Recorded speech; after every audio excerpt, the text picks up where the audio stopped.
Hello student, मैं Naresh Kumar math by Naresh ji sir classes में आपका हार्दिक स्वागत करता हूं। आज फिर से हम एमएससी प्रीवियस जिसके अंदर हमारे पास पेपर थर्ड चल रहा है डीई एंड एसएफए यानी differential equation and special function है। और आज इसके अंदर हमारे पास यूनिट सेकंड का लेक्चर 2 स्टार है। 2 स्टार का मतलब ये हमारे पास इस यूनिट सेकंड का अथवा वाला पार्ट ही चल रहा है। ये यूनिट कब की पूरी हो गई है, लेक्चर 1 से लेकर लेक्चर 10 तक है। आगे जो lecture 1 star 2 star 3 star 4 star वगैरह मिलेंगे ये सारे इस एमएससी प्रीवियस के लिए जिसका साल में एक बार एग्जाम होता है अथवा वाला पार्ट है। ठीक है, ठीक इसके उल्टे जो हमारे पास सेकंड सेमेस्टर्स के स्टूडेंट हैं उनके लिए भी ये पेपर थर्ड है। पेपर का नाम एग्जाम में आएगा डिफरेंशियल इक्वेशन सेकंड और आपके लिए भी ये यूनिट सेकंड का लेक्चर नंबर 2 है। यानी सेकंड सेम के स्टूडेंट्स के लिए तो ये हमारे पास एक पेपर है, ये कंपलसरी है लेक्चर्स नंबर 1 2 वगैरह देखना। और जिसका साल में एक बार एग्जाम होता है उसका ऑप्शनल है। बट मैं यही सलाह दूंगा, अगर आपके पास पर्याप्त मात्रा में समय है और पढ़ने में थोड़े बहुत भी इंटरेस्टेड हैं तो इस चैप्टर को जरूर देखिएगा, क्योंकि इसके अंदर हमारे पास ये जो linear homogeneous boundary value problems है ये आगे आरपीएससी फर्स्ट ग्रेड के लिए नेट गेट के एग्जाम के लिए काफ़ी महत्वपूर्ण है। ठीक है, तो इससे पहले मैं एक लेक्चर्स बता चुका हूं, ये हमारे पास इस लेक्चर्स 1 का ही आगे का हिस्सा है। ठीक है भाई, ये हमारे पास लेक्चर्स 1 स्टार का ही आगे का हिस्सा है। स्टार का मतलब आप समझियो ये हमारे पास अथवा वाला पार्ट ही चल रहा है। ठीक है भाई, स्टार का मतलब हमारे पास अथवा वाला पार्ट है, ये ही चल रहा है। तो देखिए आज हमारे पास इसके अंदर लास्ट लेक्चर्स नंबर 1 स्टार के अंदर इतना बता के छोड़ दिया था कि हमारे पास कोई डिफरेंशियल इक्वेशंस हैं जो सेकंड ऑर्डर की है और लीनियर है। वो हमारे पास चाहे तो ऐसे लिख लो या फिर आप इसे ऐसे लिख सकते हो px dot Y double dash qx into Y dash plus rx into Y is equal to F of X. ठीक है, अब अगर हमारे पास एफ ऑफ एक्स की जगह है 0 आ जाए, समझिएगा इस बात को। अगर हमारे पास f of x is equal to 0 आ जाए तब तो ये हमारे पास होमोजीनियस रहेगी। और अगर F of X not is equal to 0 तभी हमारे पास नॉन होमोजीनियस आ जाएगी। तब ये हमारे पास क्या आ जाएगी, F of X not is equal to 0, तब ये हमारे पास नॉन होमोजीनियस आ जाएगी। तो हमारे पास होमोजीनियस भी सिलेबस में है, ये तो हम पढ़ेंगे इसी यूनिट के अंदर। और ये जो हमारे पास नॉन होमोजीनियस है ये आप पढ़ोगे नेक्स्ट वाली यूनिट के अंदर। तो यूनिट थर्ड के अंदर हम non homogeneous linear differential equations भी पढ़ने वाले हैं।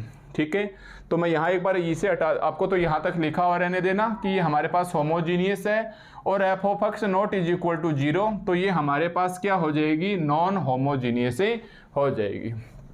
ठीक है भाई, तो ये हमने समझ लिया है कि लीनियर है, आप जानते ही हो बीएससी में खूब सीखा था लीनियर और नॉन लीनियर। मतलब ये सिंपल प्रोसेस में होनी चाहिए, वाई और एक्स की पावर भी नहीं होनी चाहिए या वाई की पावर 2 नहीं होनी चाहिए, तो ये नॉन लीनियर की ओर चला जाता है। ठीक है, होमोजीनियस और नॉन होमोजीनियस से संबंधित भी हमने पढ़ लिया कि अगर एफ ऑफ एक्स 0 होगी, मतलब ये राइट साइड 0 आ जाए तब तो ये homogeneous not is equal to 0 non homogeneous. अब हम देखेंगे बाउंड्री वैल्यू प्रॉब्लम। अब हम क्या लिखेंगे, बाउंड्री वैल्यू प्रॉब्लम। तो आप यहाँ एरो का साइन लगा के लिखेंगे कंडीशंस ऑफ, यहाँ हम एरो का साइन लगा के लिखेंगे conditions of boundary value problem, conditions of boundary value problem.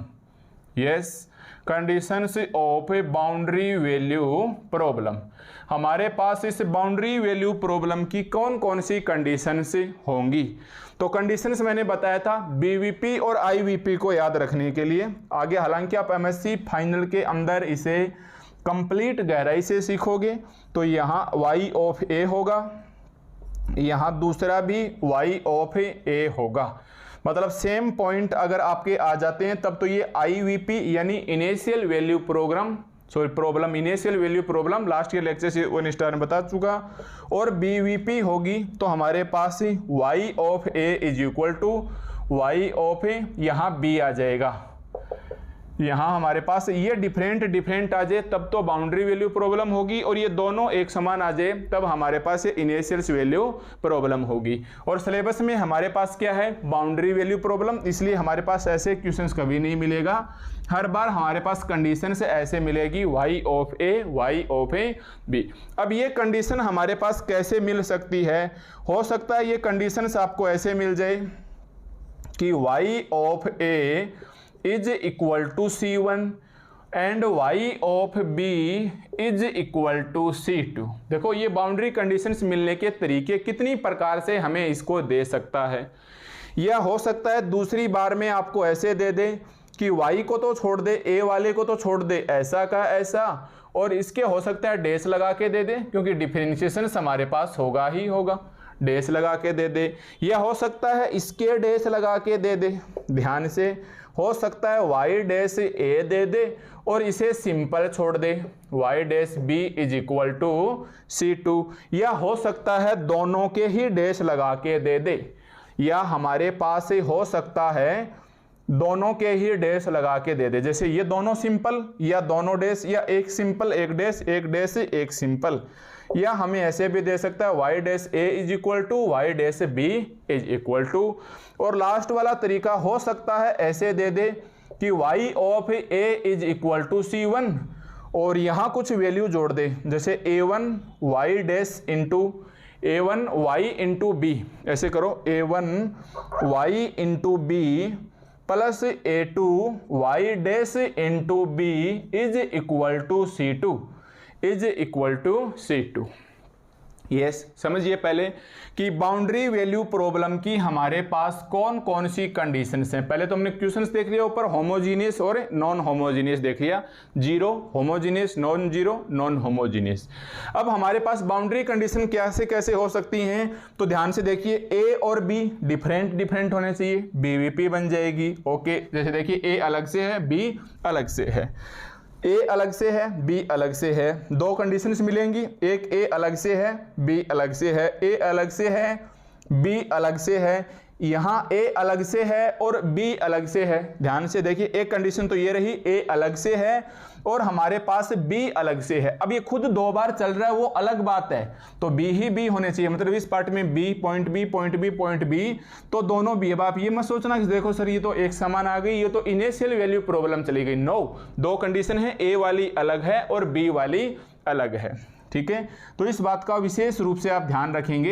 ये आप एक नज़र में देखें तो आप देख सकते हैं, पहली वाली कंडीशन में सभी में पॉइंट A है, दूसरी वाली में B। अगर ये दो बार लिखी हुई है तो दो बार B आ जाएगा, और ये मान लो कोई कांस्टेंट आ जाए, प्लस माइनस कैसे भी कांस्टेंट आ जाए, तो हमारे पास y सिंपल हो सकते हैं, या एक सिंपल एक के ऊपर डैश, या एक के ऊपर डैश एक, या एक के ऊपर डैश एक सिंपल। ऐसे करो, दोनों सिंपल, ये सिंपल इसके डैश, ये सिंपल दोनों के डैश, या ये सिंपल और ये इस प्रकार से आ जाए। तो इतने सारे हमारे पास चांसेस बनते हैं, ज़्यादा से ज़्यादा हमारे पास ये 5 प्रकार की कंडीशंस क्वेश्चंस में दे सकता है, और हर बार एक क्वेश्चन में कोई एक कंडीशन लिखेगा, हो सकता है ये वाली लिख के दे दे, या ये कोई भी एक आपको कंडीशंस दे देगा, ऊपर से आपको एक क्वेश्चंस दे देगा।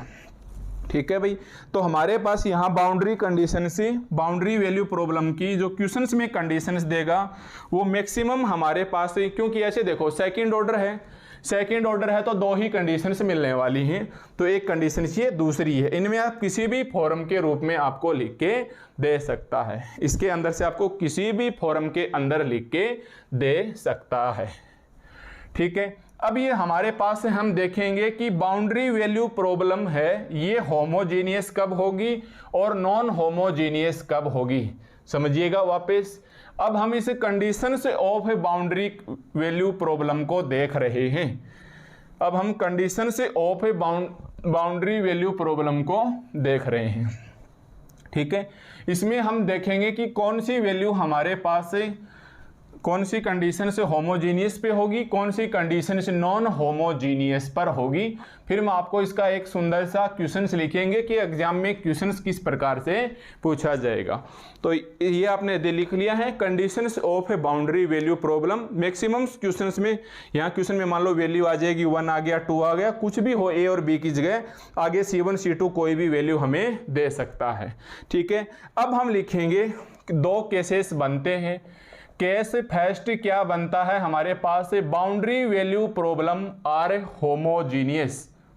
यस, ये जो बाउंड्री कंडीशंस हैं, कंडीशंस लिख लो चलो, ये बाउंड्री कंडीशंस हमें जो दी हुई हैं, ये जो बाउंड्री कंडीशंस दी हुई हैं ये हमारे पास होमोजीनियस होंगी, ये हमारे पास होमोजीनियस होंगी यदि C1 is equal to 0 and C2 is equal to 0।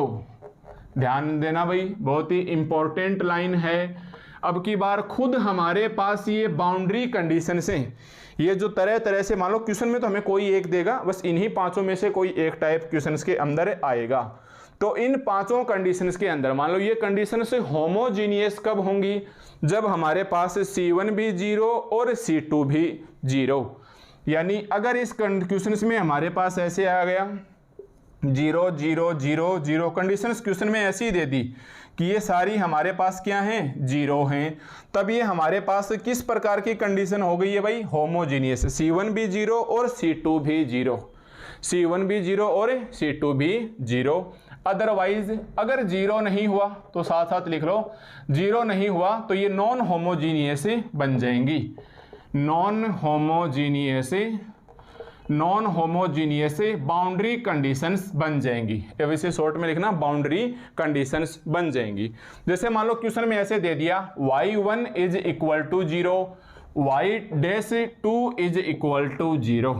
पहले ये बताइए कौन से प्रकार की है, तो नंबर याद नहीं रखना कि भाई फर्स्ट टाइप सेकंड, कोई भी देख लो, बस ये देखो इसमें मैच हो रही है, बाउंड्री कंडीशन है। क्या ये हमारे पास बाउंड्री वैल्यू प्रॉब्लम है, तो ये दोनों डिफरेंट होने चाहिए। यस, ये पॉइंट अलग है, ये पॉइंट अलग है, तो हम बोलेंगे यस ये बाउंड्री कंडीशंस है। अब इसके बराबर भी 0, मतलब C1 वाली वैल्यू भी 0, C2 वाली भी वैल्यू 0, तो हम बोलेंगे किस प्रकार की बाउंड्री कंडीशन है, ये होमोजीनियस है, ये हमारे पास होमोजीनियस है। अगर ऐसे आ जाता तब हम बोल देते कि देखो भाई ये नॉन होमोजीनियस की बाउंड्री कंडीशंस है, यानी दोनों 0 होंगे तब तो हमारे पास होमोजीनियस है, और दोनों नॉन 0 हो, या एक 0 हो जाए दूसरी नॉन 0 हो जाए, या ये वाली नॉन 0 हो और एक 0 बन जाए। कहने का मतलब कोई दोनों में से कोई भी एक वैल्यू, जैसे ये तो कह रही है कि मैं होमोजीनियस की ओर जाऊंगी बट ये इसे रोक लेती है, तो ये आ जाएगी नॉन होमोजीनियस।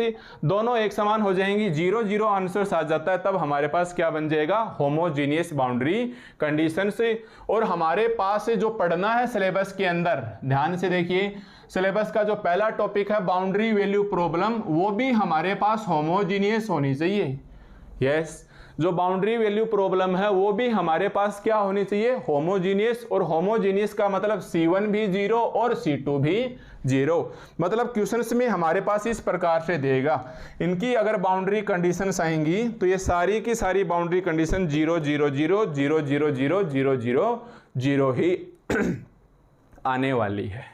ठीक है, तो इसके अंदर ये आपको बहुत ही विशेष रूप से ध्यान रखना है। दोनों चीजें सीखी आपने, डिफरेंशियल इक्वेशन सीखी होमोजीनियस और नॉन होमोजीनियस, बाउंड्री कंडीशन सीखी होमोजीनियस और नॉन होमोजीनियस। तो हमें होमोजीनियस काम में लेनी है, ऊपर वाली भी एक बार होमोजीनियस काम में लेनी है। जस्ट नेक्स्ट स्टेप में डिफरेंशियल इक्वेशन भी नॉन होमोजीनियस लेंगे और बाउंड्री कंडीशंस भी नॉन होमोजीनियस, ये वाली भी पढ़ेंगे कि अगर ऐसा हुआ तो क्या होगा। तो दोनों में 2 यूनिट का डिफरेंशियल आ जाएगा। तो पहली यूनिट में हम दोनों ही कंडीशन से होमोजीनियस पढ़ रहे हैं। तो ध्यान रखना क्वेश्चंस में जो कंडीशंस आएंगी वो हमारे पास आगे आंसर्स है वो 0 ही 0 लिख के आएगा। यस, क्वेश्चंस में जो कंडीशंस होगी वो हमारे पास आगे 0 ही 0 लिख के आएगा। यहाँ दोनों डिफरेंट होंगी, किसी भी कीमत पे दोनों पॉइंट एक समान नहीं होंगे। अगर एक समान हो गए तो ये इनिशियल वैल्यू प्रॉब्लम आप MSc फाइनल में पहुंच जाओगे और एक बार आपको परिवेश में रुकना है। ठीक है भाई, तो थोड़ा सा एडवांस लेवल है। ये सब ऐसा क्यों होता है ये हमें बिल्कुल फाइनल में समझने के लिए मिलेगा और बहुत ही अच्छे से एक्सप्लेन किया हुआ है। यूट्यूब पे भी इसके कुछ वीडियो मिल जाएंगे स्टार्टिंग में एमएससी फाइनल के कि इनिशियल वैल्यू प्रॉब्लम और बाउंड्री वैल्यू प्रॉब्लम्स को कैसे डिफाइन करते हैं। ठीक है भाई, तो ये हमारे पास एक मेन टॉपिक था कि linear homogeneous boundary value problem, linear homogeneous boundary value problem. ठीक है, तो पिछले वाले लेक्चर से अब तक समझाया, तब जाके boundary condition homogeneous, boundary condition से नॉन होमोजीनियस। ठीक है, अब आप इसका लिख सकते हो कि डेमो क्वेश्चंस कैसे पूछेगा, हालांकि क्वेश्चंस बदलेगा, बट एक बार आप लिखिए कि आपके पास क्वेश्चंस की झलक कैसे होगी। क्वेश्चंस की झलक कैसे होगी, तो क्वेश्चंस हमें ऐसे पूछेगा, find the solutions of, questions हमें ऐसे पूछेगा, find the solutions of BVP. मैं एक बार पूरा ही नाम लिख लेता हूं, बाउंड्री वैल्यू प्रॉब्लम। क्वेश्चन हमें ऐसे पूछेगा, boundary value problem, solve the, find the solutions of boundary value problem. और क्वेश्चन हमारे पास किस प्रकार से लिखेगा, y डबल डैश अक्स, इसके साथ मान लो कोई अक्स का फंक्शन आ जाए, या तो हो सकता है px1 आ जाए या कुछ भी आए, बट इस प्रकार से होगा, plus qx into Y double dash, sorry y dash x, एक बार तो y डबल डैश, एक बार y डैश और एक बार सिंपल y। ये आप ऐसे भी छोड़ सकते हो, स्टैंडर्ड है, आप समझ जाओगे एमएससी में आ रहे हो तो ऐसे हमारे पास कोई दिक्कतें नहीं आएगी। तो ये आ जाएगा px into Y double dash, px into Y double dash या d2y बटा dx स्क्वायर, वो तो क्वेश्चंस वाले के मूड के ऊपर रहेगा किस प्रकार से वो आपको लिख के देता है, plus px into Y, plus px into Y is equal to, अब बताइए मेरे को एफ ऑफ एक्स लिखना चाहिए क्या, पहले मैं एफ ऑफ एक्स नहीं लिखूंगा, यहां मैं लिखूंगा 0। क्यों, क्योंकि हमारे पास एक कौन सा टॉपिक चल रहा है, होमोजीनियस लेके चलेंगे। हम क्या करके चलेंगे भाई, होमोजीनियस लेके चलेंगे, क्योंकि टॉपिक का नाम ही है हमारे पास linear homogeneous boundary value problem. और ये होमोजीनियस कब होगा, जब हमारे पास इसके बराबर में 0 आ जाए। ठीक है, एंड आपको एक बाउंड्री कंडीशंस देगा, तो आप एक बार ऐसे लिख लो, any one of the following. ये लैंग्वेज मैं लिख रहा हूं, क्वेश्चंस में नहीं लिख के आएगी, साथ साथ है आपको इनमें से कोई एक कंडीशंस देगा।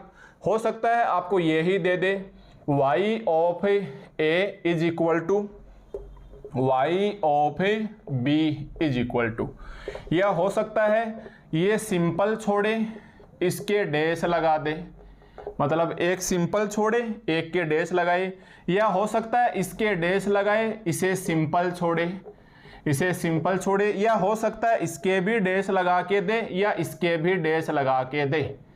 ठीक है, या ऐसे भी हो सकता है, ये तो ऐसे रहने दे y ऑफ ए और इसको इकट्ठा लिखे y of b plus a2 y of b2 A y dash b, मतलब सेम y और y डैश, यहाँ दोनों ऐसे नहीं भाई, एक a लिखोगे एक b नहीं, a अलग कंडीशन में आ गया, b दूसरी कंडीशन में आ गया, इज इक्वल टू।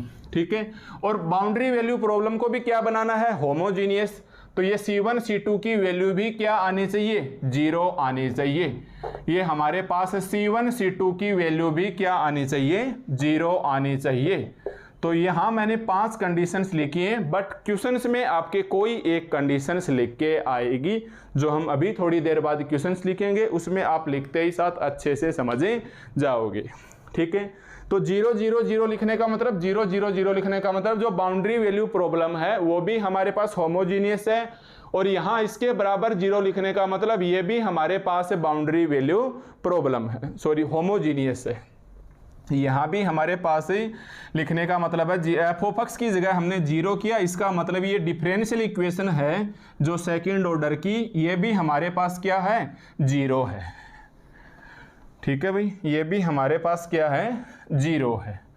तो ये हमारे पास बिल्कुल छोटी छोटी स्टेप्स जिसको हम समझने की कोशिश करेंगे तो हमें बहुत ही अच्छे से समझ में आएगा।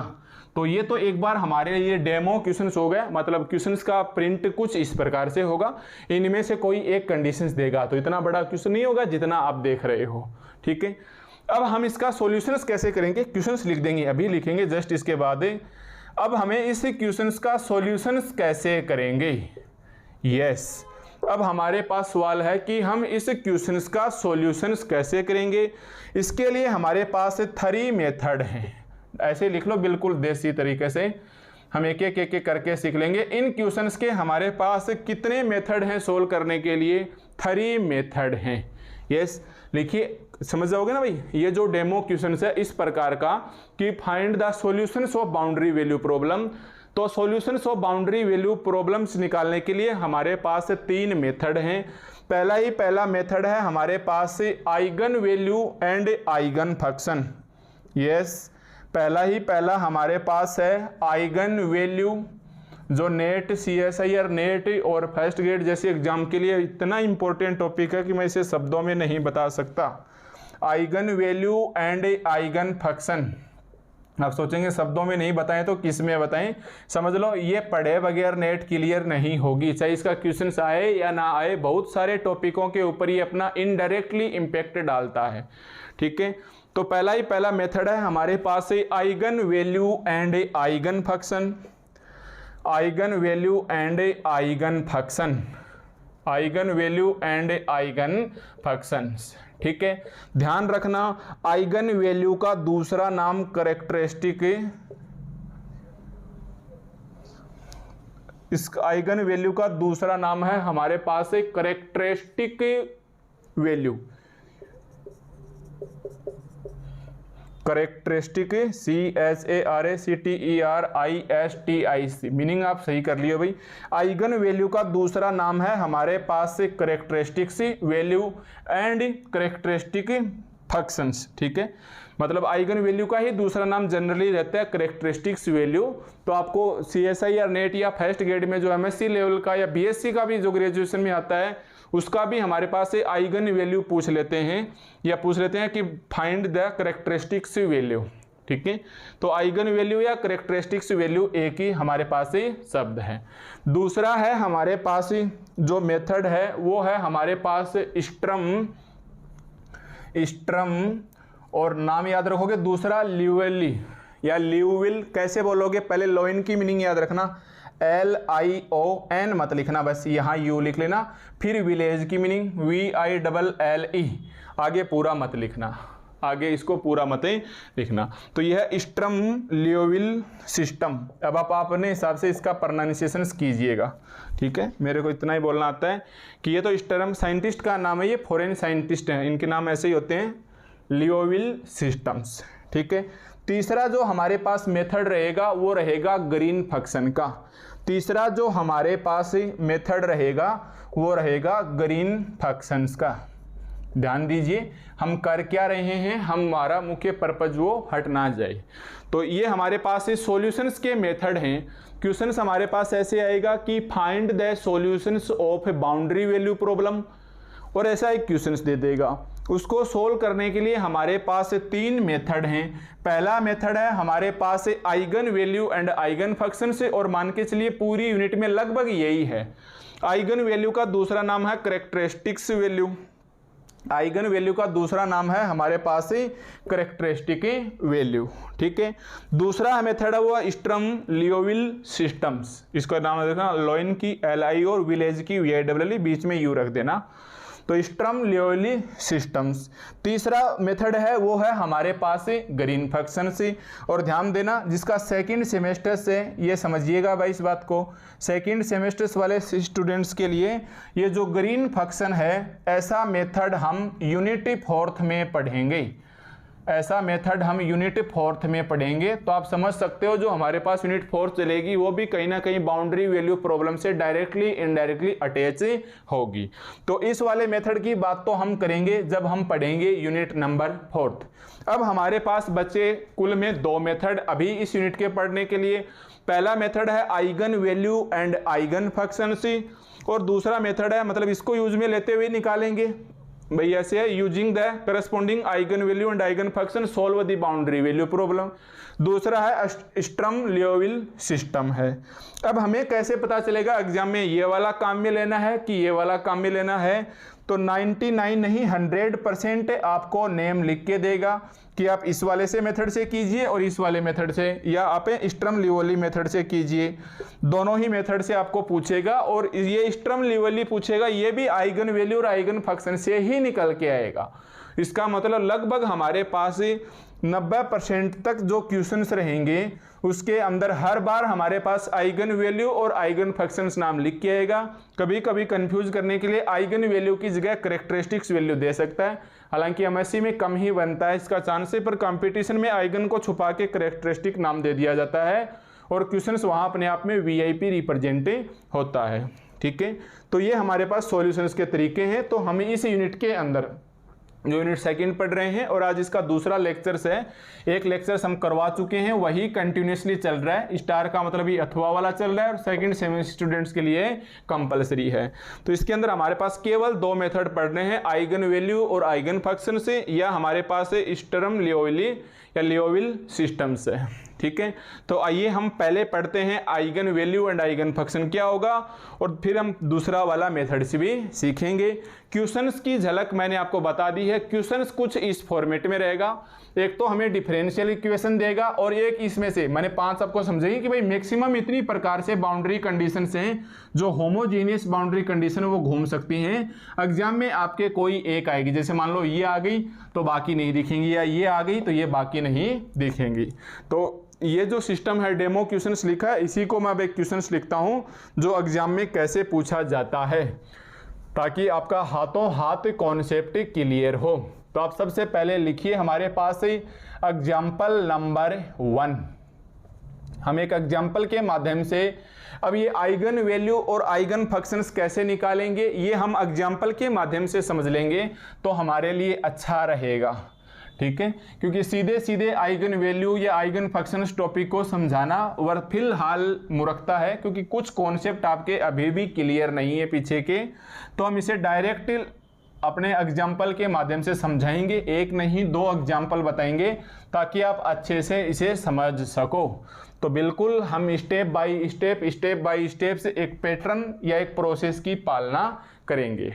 ठीक है, तो देखिए हमारे पास सबसे पहले मैं एक एग्जाम्पल लेता हूं, और ये हमारे पास वेरी इंपॉर्टेंट है एग्जामिनेशंस के लिए। पूछा गया है, कई बार पूछा गया है और कई बार आगे पूछे जाने के चांसेस रहते हैं। जेपीएस की बुक में हमारे पास ये पेज नंबर है 382। अगर आपके पास बुक है तो आप देख सकते हैं, और एग्जाम्पल 2 के नाम से है। ठीक है भाई, हम पहला कर रहे हैं, बुक में पहला नहीं करना आपको। हम ये एग्जाम्पल नंबर 2 लिख रहे हैं, बट हमारा जो इस लेक्चर्स का इस यूनिट का पहला एग्जाम्पल है, तो आप इसके ऐसे लिख लीजिए। आप ऐसे कर लो, नंबर सिस्टम छोड़ो, हम एक कर रहे हैं एग्जाम्पल। ठीक है भाई, और चलो मैं 1 नाम ही दे देता हूँ, इतने समझदार तो आप हो, इतना थोड़ी उलझोगे कि 1 बोला तो बुक वाला ही 1 क्यों नहीं करवाया। बुक में आप देख लीजिए तो उसका कोई फायदा नहीं है। तो ये हमारे पास एक इंपॉर्टेंट एग्जाम्पल है, लिखिए मेरे साथ साथ कि फाइंड द आइगन वैल्यू। बिल्कुल लिखिएगा साथ साथ, ताकि आपका भी समय बराबर चलता रहे। Find the eigen value. अब हमें आइगन वैल्यू निकालनी है। यस, सीखेंगे हम eigen value and the corresponding eigen function and the corresponding eigen functions. Corresponding eigen functions निकालना है। शायद आप कंप्लीट देख लो आइगन फंक्शंस को। तो find the eigen value and eigen functions.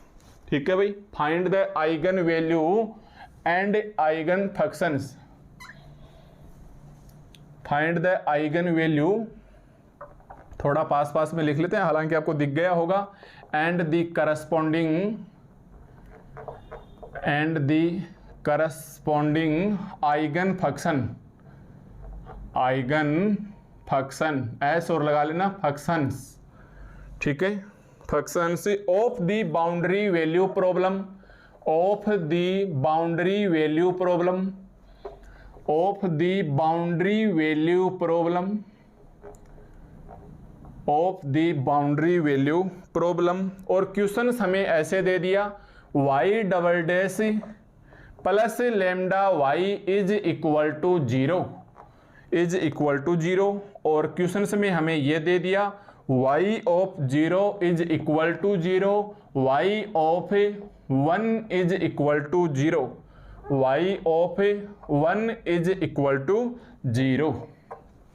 अब ये आपके पास एग्जाम्पल है, इसे आप समझने की कोशिश कीजिएगा और आप देखिएगा कि क्या आप इसे एग्जाम में पहचान जाओगे। पहला हमारे पास काम ये है कि हमें देखिए बुक के अंदर ये एग्जाम्पल 2 है, हम पहला एग्जाम्पल कर रहे हैं, पेज 382 के ऊपर है, लगाइए। ये हमारे पास वेरी वेरी वेरी इंपॉर्टेंट है, कई बार एग्जाम में पूछा गया है और कई बार पूछा जा सकता है, आगे भी इसके चांसेस रहते हैं क्योंकि इसमें सिलेक्टेड क्वेश्चंस हैं, ज़्यादा क्वेश्चंस नहीं हैं। इन्हीं क्वेश्चनों के अंदर हमें आइगन वैल्यू, आइगन फंक्शंस वगैरह घुमा फिरा के निकालना है।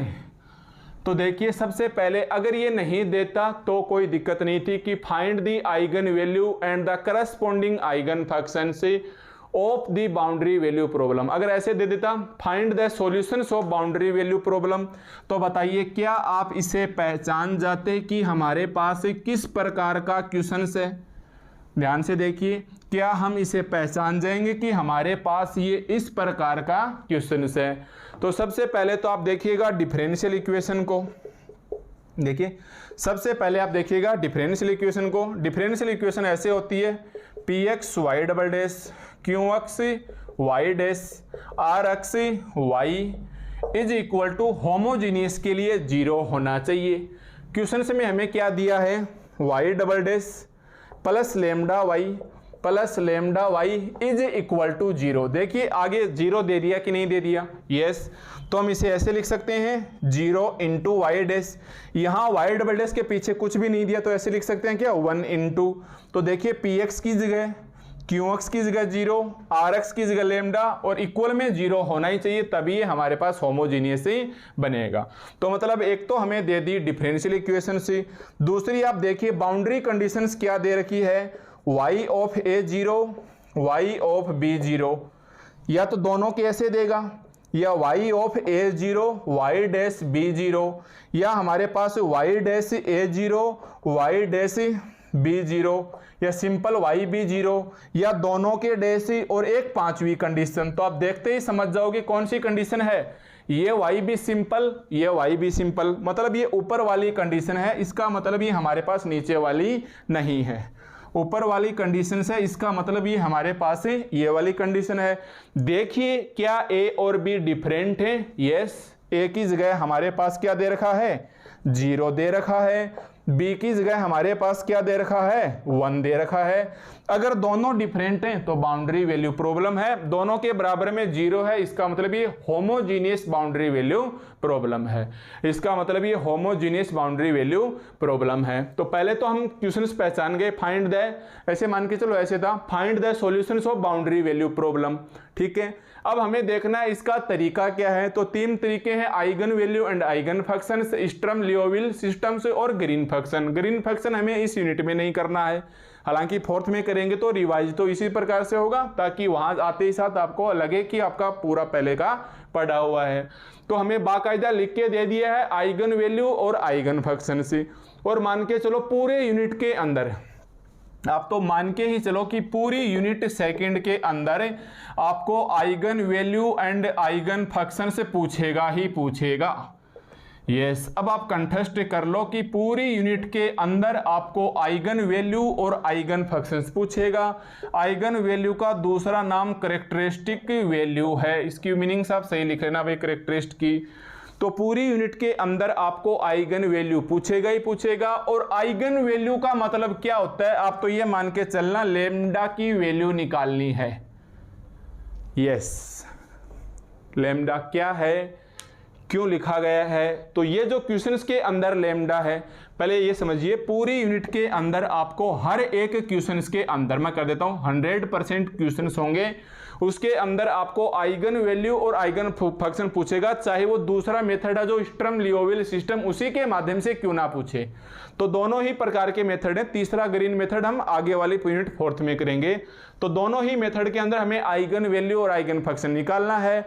आइगन वैल्यू क्या होती है, तो हमें हर बार लेमडा की वैल्यू निकालनी होगी, हमें हर बार लेमडा की वैल्यू निकालनी होगी। लेमडा हमें क्वेश्चंस में देगा।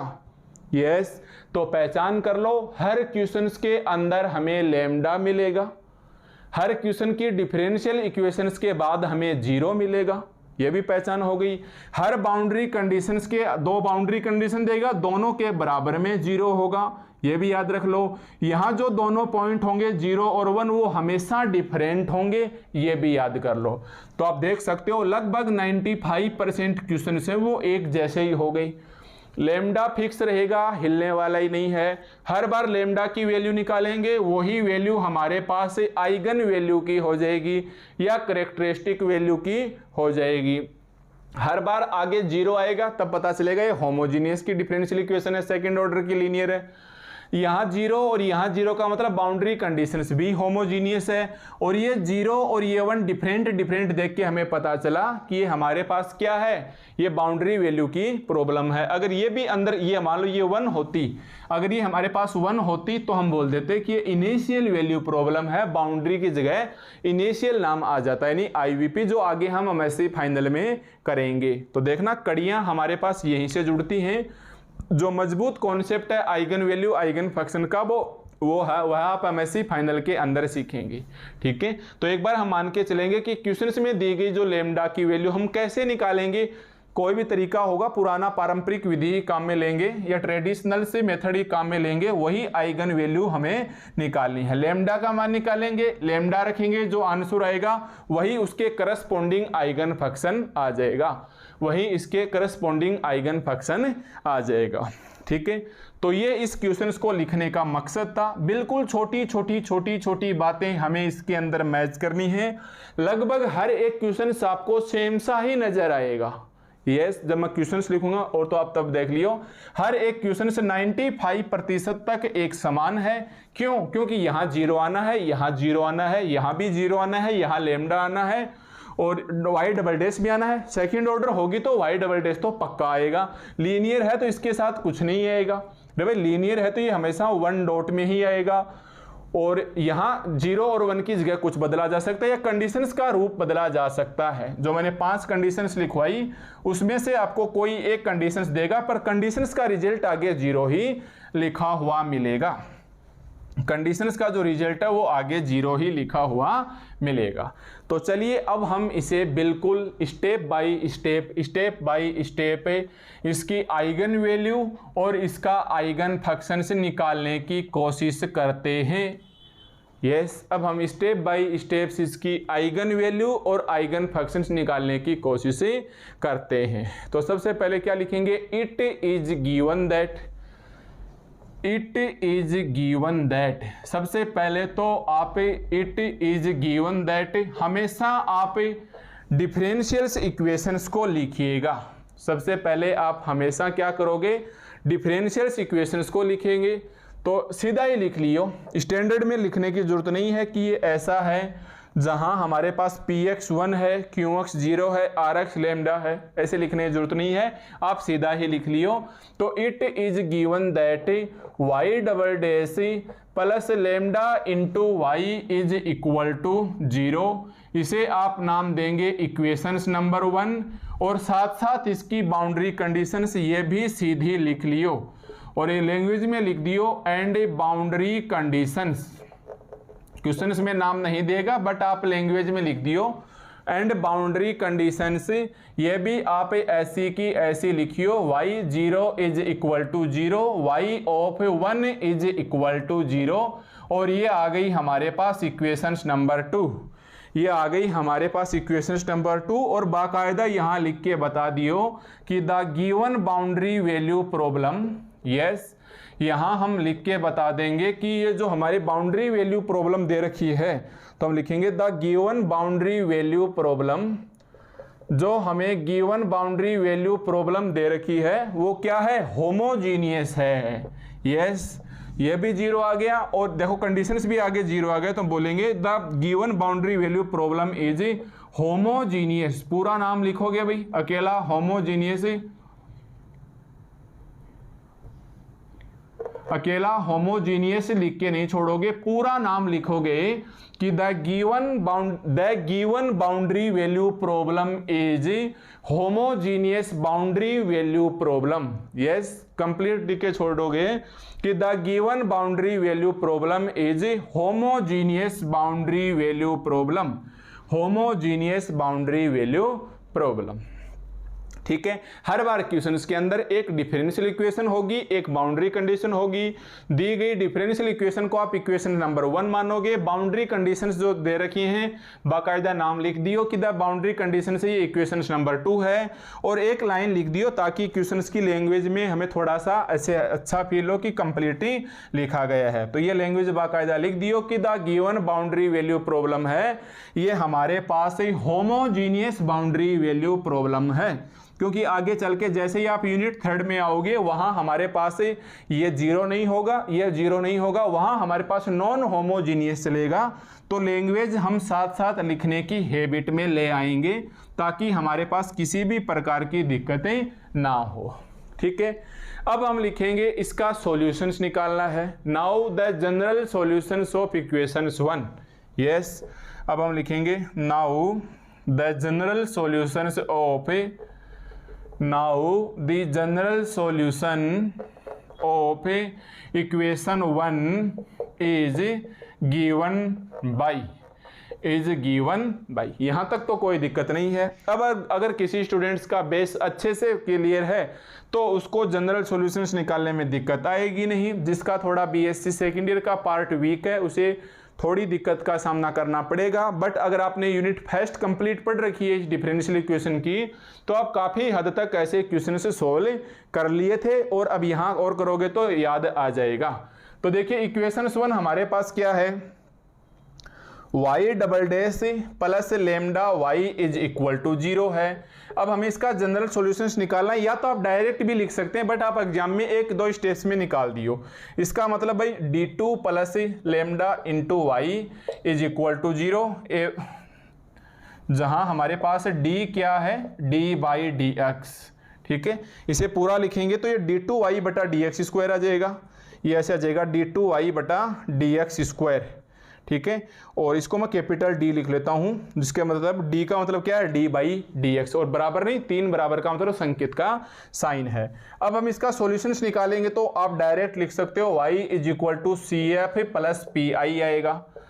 CF हमारे पास क्या है, कॉम्प्लीमेंट्री फंक्शन से, PI हमारे पास पार्टिकुलर इंटीग्रल या पूरक फलन या विशिष्ट है, ये पुरानी बातें बताने की जरूरतें नहीं है। CF कैसे निकालोगे, इसे छोटा इक्वेशन 1 मानना भाई, complementary functions plus particular integral. अब CF निकालने के लिए आप रखते हैं D की जगह है 0 और M की वैल्यू निकालेंगे तो ये आ जाएगा m square is equal to minus lambda, या m is equal to root minus lambda, और m is equal to plus minus, और ये माइनस के अंदर तो आयोटा बाहर आ जाएगा, आयोटा रूट लेमडा, या आप इसे ऐसे बना सकते हो 0 plus minus iota root lambda. अब आपको पता है कॉम्प्लीमेंट्री फंक्शंस निकालने के वहां 4 तरीके थे, e की पावर एल्फा इंटू एक्स, मान लो C1 C2 कॉन्स्टेंट मान लो, या A1 A2 मान लो, ऐसे मान लो C1 cos x, C1 cos beta x plus C2 sin beta x plus C2 sin beta x। अब शायद आप में से कुछ स्टूडेंट्स हैं जो नहीं समझ पा रहे हैं और कुछ स्टूडेंट हैं वो बहुत ही अच्छे से समझ पा रहे हैं। तो जो अच्छे से समझ पा रहे हैं उनके लिए बहुत ही अच्छी बात है, जो नहीं समझ पा रहे हैं वो थोड़ा सा ध्यान दियो भाई। हमारे पास C1 cos root lambda into x plus C2 sine root lambda into x. और ध्यान देना रूट लेमडा अलग है, एक्स हमारे पास ही अलग है, रूट लेमडा हमारे पास अलग है और एक्स हमारे पास ही अलग है। अब आप में से कोई ये पूछेगा कि ऐसा क्यों होता, तो आपको पता है 4 कंडीशंस हमारे पास CF और PI की निकालने की होती हैं। आपको पता होना चाहिए हमारे पास 4 कंडीशन CF और PI की निकालने की होती हैं। अगर हमारे पास ऐसे आ जाए, मान लो 1 और 1 आ जाए, या ऐसे आ जाए 2 और 2 आ जाए, तो हम लिखते हैं C1 e की 2x प्लस C2 2 और 3 आ जाए तो C2 e की पावर 3x लिखते हैं। 2 और 2 आ गया तो ऐसे लिखते हैं C1 प्लस C2 e की 2x। और एल्फा प्लस आयोटा बीटा आ जाता है, तब आपको पता है एक एल्फा प्लस आयोटा बीटा आ जाता तो ऐसे आता है e की C1 कोस बीटा अक्स प्लस C2 साइन बीटा अक्स। ध्यान देना C1 C2 कांस्टेंट है, आप a और b भी मान सकते हैं, इससे कोई फर्क ही नहीं पड़ेगा।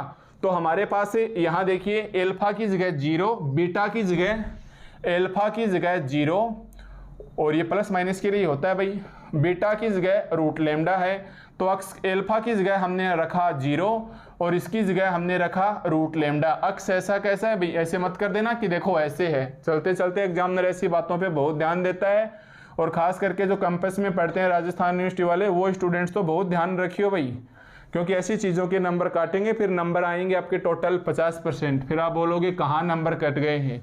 तो कैंपस में पढ़ने वाले स्टूडेंट्स विशेष रूप से ख्याल रखिएगा, क्योंकि इसके अंदर रूट लेमडा अक्स और रूट लेमडा अक्स दोनों में फर्क है और ये आप खूब अच्छे से समझते हैं। तो ऐसे चीज़ों का एक ही सॉल्यूशन से आप प्रैक्टिस कीजिएगा तो आप इसे अच्छे से हैंडल कर पाओगे।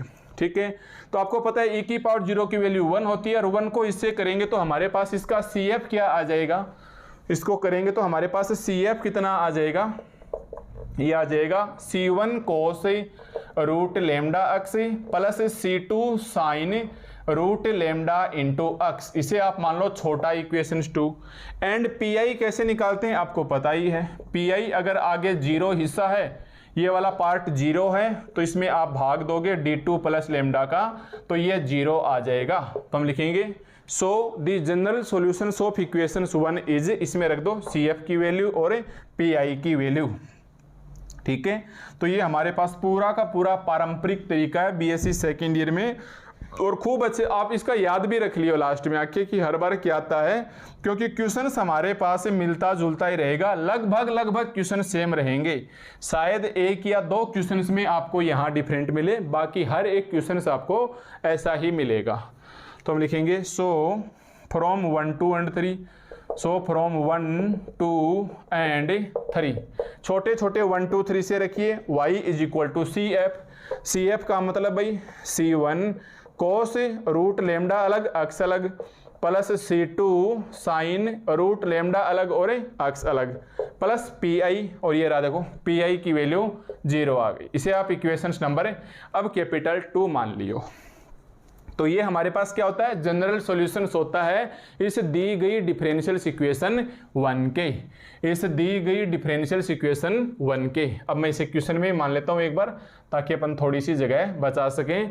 डिफरेंशियल इक्वेशंस की 1 है, ये हमारे पास बाउंड्री कंडीशन है, इसको हमने इक्वेशंस नंबर 2 माना हुआ है, इसको हमने इक्वेशंस नंबर 2 माना हुआ है। तो ये हमारे पास रिक्वायर्ड सॉल्यूशंस आ गया है और सॉल्यूशन भी कौन सा, जनरल सॉल्यूशन से, जहां आप हिंदी मीडियम में पढ़े हुए स्टूडेंट हैं व्यापक हल बोला करते थे ना, वही वाला व्यापक हल हम यहाँ निकाल चुके। और याद रखना ऐसे क्वेश्चंस का हर बार यही आएगा, ऐसे क्वेश्चंस का जो सॉल्यूशंस है ये हर बार ऐसे ही आएगा, root lambda into x plus C2 sine root lambda into x. ठीक है भाई, ये हमारे पास अगर क्वेश्चन ऐसे दिखाई दे जाए y double dash plus lambda y तो आप इसे याद रख सकते हो, डायरेक्ट भी बोल सकते हो या ये मेथड याद रखना, लगभग हर क्वेश्चन में यही बात रिपीट होगी। ठीक है भाई, लगभग हर क्वेश्चन के अंदर हमारे पास यही वाली कहानी रिपीट होगी। ठीक है, तो ये हो गया हमारे पास इसका जनरल सॉल्यूशंस। अब इसके अंदर इक्वेशंस 2 से कंडीशंस रख दो, अप्लाई बाउंड्री कंडीशंस, तो हम लिखेंगे apply boundary conditions, apply boundary conditions from equation से 2, इसे 3 मानिएगा भाई, फ्रॉम इक्वेशन से। Now applying boundary conditions from equations 2 in equations 3 we get, in equations 3 we get. तो ध्यान देना हर बार 2 कंडीशंस रहेंगी। पहली रखिए y of 0 is equal to 0, पहली रखिए y of 0 is equal to 0 i.e. अब देखिए ये हमारे पास y की बजाय आप ऐसे लिख लो कि ये y ऑफ x है। ठीक है भाई, वास्तव में y क्या था, y ऑफ x है, ऐसे लिख लो इसे। तो अब हम क्या करेंगे, ये रहा y। बताओ अंदर वाला पॉइंट किसकी जगह काम करेगा, अक्स की जगह, तो y ऑफ अक्स रखिए, तो अक्स की जगह क्या रखेंगे, 0 रखेंगे। ये C1, ये cos और ये रूट लेमडा और ये 0, और ये C2 और ये साइन और ये रूट लेमडा और ये 0। अब इस क्वेश्चन में पहली कंडीशन में y ऑफ 0 खुद की वैल्यू क्या दे रखी है, 0, तो इस y ऑफ 0 की जगह 0। ये C1 देखना ध्यान से, cos 0 की वैल्यू ये रूट लेमडा इंटू 0, 0 और cos 0 की वैल्यू 1 प्लस ये 0 साइन 0 की वैल्यू 0। तो यहां से हम एक कंडीशन निकाल के ले आए कि हमने जो दो कांस्टेंट माने थे उसमें एक कांस्टेंट की वैल्यू, ध्यान से हमने जो दो कांस्टेंट माने थे C1 और C2, हमें इसकी वैल्यू निकालनी है और इनडायरेक्टली ध्यान रखना है लेमडा निकालना है। लेमडा ही हमारे पास आइगन वैल्यू होगा, समझिए बात को, लेमडा ही हमारे पास आइगन वैल्यू होगा। ओके एंड अब आप दूसरी कंडीशन रख दो। दूसरी कंडीशन क्या कहती है, अक्स की जगह है आप 1 रखिए। दूसरी कंडीशन से आप अक्स की जगह है क्या रखोगे, ये देखो अंदर वाला y ऑफ अक्स, अक्स का मतलब है 1 रखिए, तो यहां आप 1 रखिए तो कितना आ जाएगा, y ऑफ 1, ये C1 ध्यान से, ये cos रूट लेमडा इसकी जगह है, अक्स की जगह है 1 रखिए, plus C2 sine root lambda x की जगह है 1 रखिए। ठीक है, अब देखिए y ऑफ 1 खुद की वैल्यू क्या है, 0, y ऑफ 1 खुद की वैल्यू क्या है, 0 है। C1 अभी अभी निकाला है, देखिए ध्यान से इक्वेशंस 4 से, C1 हमारे पास ही खुद 0 है, साइड में लिख देंगे इक्वेशन से 4, साइड में लिख देंगे यूजिंग 4, साइड में लिख देंगे यूजिंग 4, इसका मतलब ये भी 0, इसका मतलब क्या हो गया भाई, C2 sine root lambda is equal to 0, इसे आप मान लीजिए equations number 4, C2 sine root lambda is equal to 0, और ये आ गई हमारे पास इक्वेशंस नंबर 4। ठीक है, तो हम दो हमारे पास बाउंड्री कंडीशंस थी, दोनों बाउंड्री कंडीशंस हैं वो हमने अप्लाई कर दी है। यस, दो हमारे पास बाउंड्री कंडीशंस हैं, दोनों ही बाउंड्री कंडीशंस हमने अप्लाई कर दी है। दोनों कंडीशंस को अप्लाई करने के बाद हमने देखा कि एक वैल्यू तो आ गई है हमारे पास 0, यस, एक तो आ गया है C1 is equal to 0, equations 4, और तो इसे आप 5 मान लो भाई। ठीक है, दूसरी कंडीशंस आ गई है हमारे पास C2 sine root lambda is equal to 0, equations number 5, equations number 5। अब आप देखिए थोड़ा सा इमेजिन कीजिए और महसूस कीजिए कि यहाँ हमारे पास से अभी तक तो हम क्वेश्चंस में चले हैं, कोई रोल ही नहीं है पीछे के मेथड का, बीएससी सेकेंड ईयर से ही काम चला लिया है। यहाँ आके वास्तव में हमारे पास समस्या क्या आई है, ये देखिएगा। समस्या अब इधर को देख के है कि C2 sine root lambda is equal to 0 है।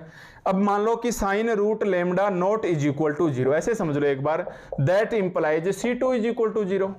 लिखना मत भाई, एक बार हमने ऐसे ही मान लिया, पर मान नहीं सकते, जबरदस्ती नहीं कर सकते। मानो ऐसे मान लिया कि sine root lambda not is equal to 0 है, इसका मतलब C2 0, और आप बताइए C1 भी 0, C2 भी 0, तो यहां रखेंगे लास्ट में फाइनल आंसर तो यही निकालेगी इक्वेशन 3, जो जनरल सॉल्यूशन है वही तो फाइनल आंसर निकालेगा। तो अगर मैं C1 की जगह भी 0 रख दूं, C2 की जगह भी 0 रख दूं, तो इसका आंसर तो 0 आ गया, 0 तो नहीं आ सकता। इसका मतलब हम ऐसे नहीं लिख सकते, इसका मतलब हम ऐसे नहीं लिख सकते। तो अब इसका उल्टा तो लिख सकते हैं, हम बोलेंगे C2 कांस्टेंट है वो नॉट इज इक्वल टू 0।